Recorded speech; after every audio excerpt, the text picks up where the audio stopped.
Alright, this topic, converting and repeating decimals to fractions, requires a little bit of algebraic know-how, and here's how it works. Let's say I have the um, fraction, I'm sorry, the decimal um, 0.555. It goes on forever, so it's really going to be 0.5 repeating. What I do is this. I'm going to say let x, which is a variable, let x equals 0.5 repeating. And where does it start repeating? It starts repeating right here in the tens place.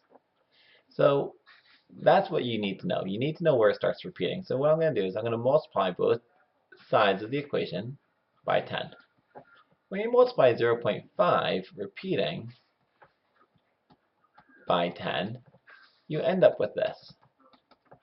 5.5 repeating, because you just move the decimal over one spot, and that's it. Well, now I'm going to subtract an x, so minus 1x. But remember, x equals 0.5, so I have to subtract 0.5 repeating. So 10x minus 1x equals 9x. And 5.5 repeating minus 0.5 repeating is 5. I divide both sides by 9. 9 divided into 9x just leaves me with x. So I get x equals 5/9. If you type this into the calculator, you'll notice if you type in 5 divided by 9, you'll get 0.5 repeating. Let's do another one. Let's say that x equals 0.3 repeating. I multiply both sides by 10, and I get 3.3 repeating. I subtract x from both sides, and now I get 9x equals 3. I divide both sides by 9. I get x equals 3/9, or 1/3, because 3/9 is 1/3. And if you hear gunshots in the background, it's because my wife's watching a shoot 'em up movie. So don't be afraid for me. I'm sure you were. I'm sure you were terrified. Anyway, I'm going to do one more. Let's say we had a repeating decimal like this, 0.25 repeating, which would be 0.25, 25, 25, etc., etc. Well, now it repeats in the hundredth spot, so I'm going to multiply both sides by 100.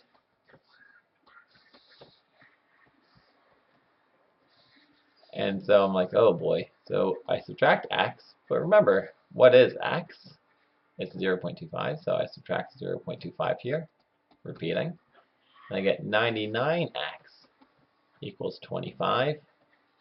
I divide by 99, and I get x equals 25/99. And once again, if you check that on your calculator, you'll see how right I am. No, I was going to say it's good to be me. I'm not sure if that's always true. I'm going to do one last example, and this one's a little weird.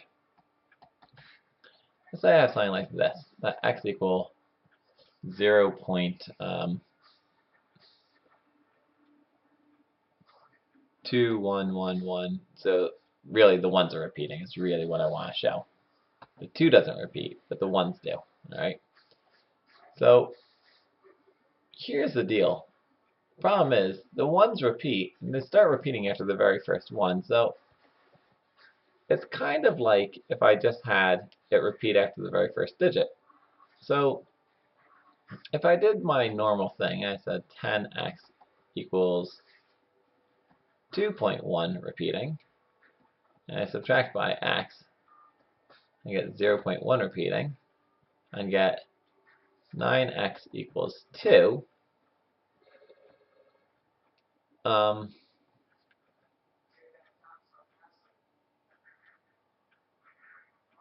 I divide by 9, but that's not true.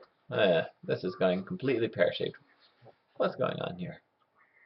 This is not true at all. Well, I'm going to show you what I was going to do. I was going to say, I do know, I'm not really sure what happened there. I'm not going to say let x equal, well, I can say let x equal 0.21, but I know that if I could find, I'm going to say let w equal 0.1 repeating, and if I do that, I could say 10W equals 0.1 repeating. That's not true. This is going completely pear-shaped, but that's fine. 1.1, I subtract W,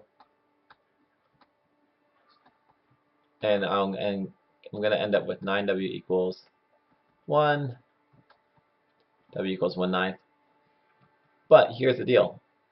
This was actually increased by 1/10. So if I took 1/9 plus 1/10, I get a common denominator, which would be 90. So that'd be 10/90ths plus 9/90ths will be 19/90ths. And I have a calculator right next to me, so I'm just going to check this out. And sure enough, I get the right answer. Phew! Well, that was a little embarrassing, but that's okay. Hope you enjoyed it. Hope that last one made sense. If it doesn't, watch it again.